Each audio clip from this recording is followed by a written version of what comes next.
Здравейте, шехчета! Аз съм DBS. Както обещах, представям ви моят топ 5 хотели в Дубай. Смея да правя тази класация, защото съм бил във всички. На пето място Бурдж Ал Араб. Цените започват от 2500 лева нощувката. Букнал си най-малката стая, но след като влезеш в нея, осъзнаеш, че това е 150 квадрата мезонет.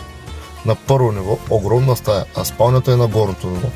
Напиеш ли се, едва ли ще се качиш до нея. За любителите на туалетните има много яка туалетна с баня, където всичко е злато и може да си правите снимки, да прекарате цял ден там. Спалнята има безсмислена екстра на телевизора, обаче няма как да не си поиграеш с нея. Огладняваш. Решаваш да направиш една следобедна закуска. Закуската е супер, но какво друго да кажеш след като става 300 дирхама. На басейна пясъка се сменя на всеки 6 месеца с пясък от Австралия. Нищо, че самия басейн имаше доста счупени почици.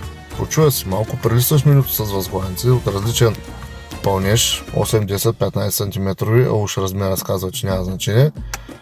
После гледаш малко това огледало на тавана и се чуеш какво ли би станало, ако падне върху тебе.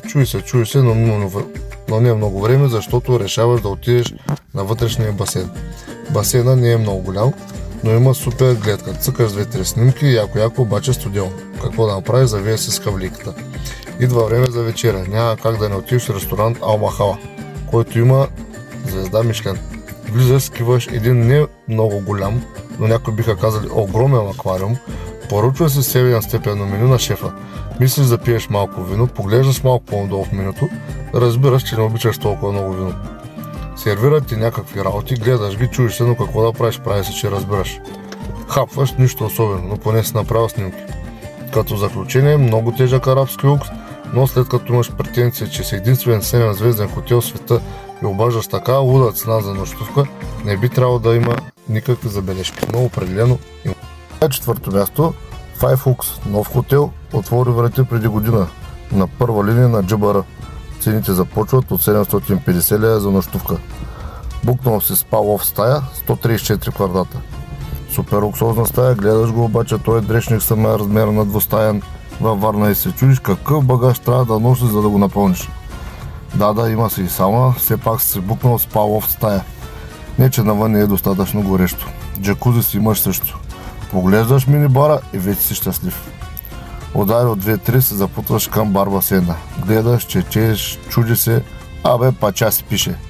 Като видиш бара на басейна, забравяш за всичко.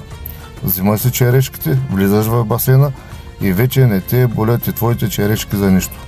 Дремиш още малко на басейна, става време за вечеря. Отидеш в японски ресторант Ронин, който е с уникален интериор. Изпил си вече 500 грама концентрат, не ти дреме за цените на алкохола и направо си поръчваш.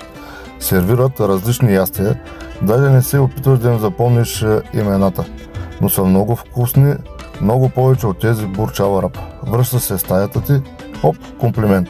Като заключение, хотела се е супер луксозен, на по-добра от Бурдж Ал Араб. Минуси, местоположението на много оживено, много шумно място. Има много задръстване. Очаквайте скоро продължението на топ 5 хотели в Дубай, не за 1000 лева.